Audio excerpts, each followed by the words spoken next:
அந்த 3 ஆணியே பிடுங்க முடியல. இந்த வார்த்தைய சோசியல் மீடியாக்கள்ல நீங்க பல இடங்களில் பார்த்திருக்க முடியும். குறிப்பா கிறிஸ்தவம் சார்ந்த பதிவுகள்ல பிற மதம் சார்ந்தவர்கள் கிண்டலுக்காகவும் கேலிக்காகவும் இந்த வார்த்தையை கமெண்ட் செக்ஷன்ல பயன்படுத்துவாங்க. அதற்கான விளக்கமாக தான் இந்த வீடியோ இருக்கும். வாங்க வீடியோக்குள்ள போகலாம்.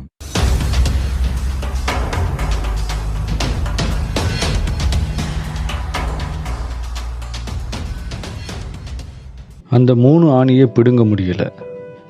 மரித்து 3ஆம் நாள் உயிரோடு வந்தவரால் அந்த 3 ஆணிகளை பிடுங்கி எறிந்து விட்டிருக்க முடியாதா?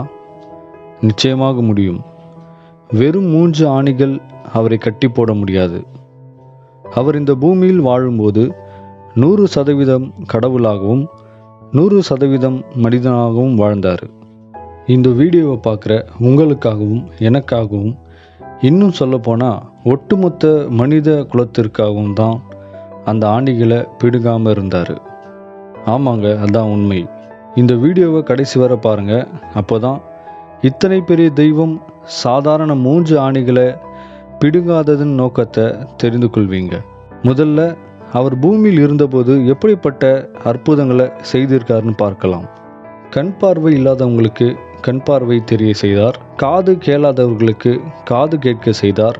தொழுநோய், பக்கவாதம், குஷ்டரோகம் போன்ற குணப்படுத்த முடியாத நோய்களை ஆண்டவராகிய இயேசு குணமாக்கினார்.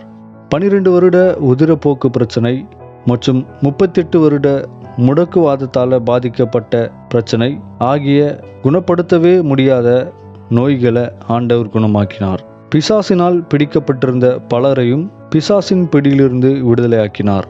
குறிப்பாக பல ஆயிரம் லேகியோன் பிசாசுகளை அவர் துரத்தி இருக்கார். இந்த லேகியோன் என்றால் என்ன என்பதை குறித்து ஏற்கனவே வீடியோ வெளியிட்டு இருக்கோம். லிங்க் டிஸ்கிரிப்ஷனில் இருக்குது. முடிந்தால் அதையும் பாருங்கள். அது மட்டுமல்ல, தண்ணீரை திராட்சரசமாக மாற்றினார். கடல் தண்ணீர் மேலே நடந்தார். கப்பலில் பிரயாணம் பண்ணும்போது ஏற்பட்ட பலத்த புயல் கடல் கொந்தளிப்பை அதட்டி நிறுத்தினார். வெறும் சில சிறு மீன் மற்றும் அப்பங்களை கொண்டு 5000க்கும் மேற்பட்ட ஜனங்களுக்கு வயிறார உணவு கொடுத்து அதை மீதமும் எடுக்க வச்சார். இந்த அற்புதத்தை அவர் 2 முறை செய்திருக்காரு. இதை விட முக்கியமாக செத்து போனவங்களை, அதாவது செத்து அடக்கம் பண்ணி 3 நாட்களான லாசருவை உயிரோடு எழுப்பினார். ஆண்டவராகிய இயேசு எவ்வளவு அற்புதம் தான் செய்தாரா அப்படின்னு கேட்டிங்கன்னா அதான் இல்லை. அவர் இன்னும் பல அற்புதங்களை செய்திருக்காரு.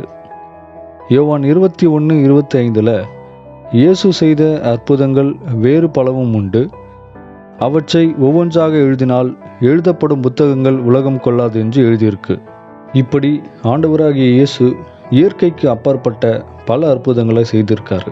சரி, இப்படி பயங்கரமான அற்புதங்களை செய்தவரால் ஏன் அந்த 3 ஆணிகளை பிடுங்கி தப்பிக்க முடியவில்லை என்று நினைக்கிறீங்களா?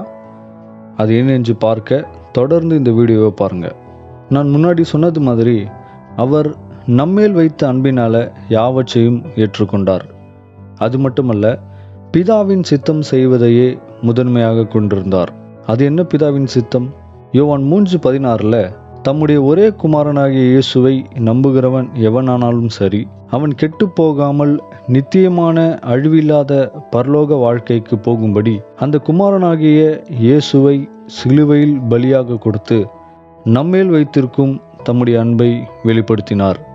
அதாவது, பாவம் செய்து தேவனுடைய மகிமையை இழந்து போன மனிதர்களை மீட்கும் பொருட்டாக தேவனாகிய இயேசு இந்த பூமிக்கு சாதாரண மனிதனாக வந்தார். பாவம் செய்யும் மனிதனுக்கு மரணமே முடிவாக இருந்தது. இந்த பாவங்கள் மன்னிக்கப்பட இரத்தம் சிந்தப்பட வேண்டியதாய் இருந்தது.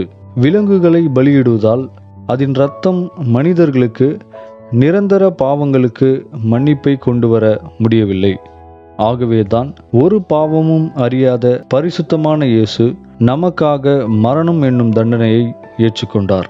நீதியுள்ள தேவன் மனிதர்கள் செய்த பாவத்திற்கான தண்டனையை கொடுக்க வேண்டியதாய் இருந்தது.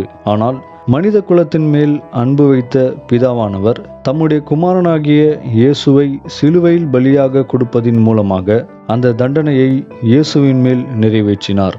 நாம் முன்பு பார்த்தபடி அற்புத அதிசயங்களை செய்த இயேசு சிலுவையில் தொங்கிய அந்த நேரத்தில் சிலுவையிலிருந்து அந்த 3 ஆணிகளை பிடுங்கி அவர் தப்பித்திருக்க முடியும். ஒருவேளை அவர் அப்படி செய்திருந்தால் பரலோகத்திற்கு செல்ல வேண்டிய நாம் நேரடியாக நரகத்திற்கு சென்றிருப்போம். தெய்வத்தோடு யுகாயுகமாய் உள்ள நித்திய வாழ்வை இழந்து போயிருப்போம். ஆனால் அவர் அப்படி செய்யாமல் 3 ஆணிகளையும் அவமானங்களையும் நிந்தனைகளையும் மரணத்தையும் ஏற்றுக்கொண்டார்.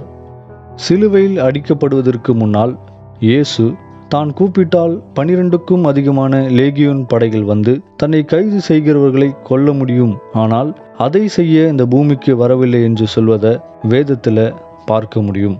அத்தனை பெரிய தெய்வம் ஆண்டவராகிய இயேசு. அவர் தேவனுடைய உருவமாக இருந்தும் தேவனுக்கு சமமாக இருப்பதை கொள்ளையாடின பொருளாக நினைக்காமல் தம்மை தாமே வெறுமையாக்கி அடிமையின் உருவம் எடுத்து மனிதனின் சாயல் ஆனார். அவர் மனித உருவமாக வெளிப்பட்டு மரணம் வரைக்கும், அதாவது சிலுவையின் மரணம் வரைக்கும் கீழ்ப்படிந்தவராகி தம்மை தாமே தாழ்த்தினார். ஒரே வரியில் சொல்லணும்னா, நம்ம மேலே வச்ச அன்பு அந்த 3 ஆணிகளை சகித்து கொள்ள வச்சிருக்கு.